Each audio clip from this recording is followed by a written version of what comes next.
अल्लाह तबारक व तआला ने फरमाया तेरे प्यारे परवाने, तेरे प्यारे सहाबी की उम्र बड़ी कम है, अभी चंद मिनटों के बाद उसकी रूह कब्ज़ हमसी से परवाज करने वाली है।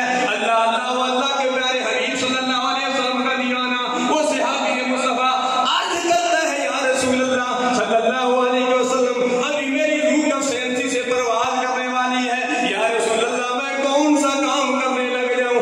अल्लाह के प्यारे हबीब अलैहिस्सलातु वस्सलाम ने ये नहीं फरमाया तू सजदे करने लग जा, तू नमाज पढ़ने लग जा। अल्लाह के प्यारे हबीब अलैहिस्सलातु वस्सलाम ने फरमाया सजदा भी अफजल इबादत है, नमाज भी अफजल इबादत है। फरमाया हकूकुल्लाह हकूकुल इबाद, सारी इबादतें हैं लेकिन सबसे अफजल इबादत ये है फरमाया इश्तगला बित्तअल्लुम, सरकार ने फरमाया तू इल्मे दीन हासिल करने लग जा।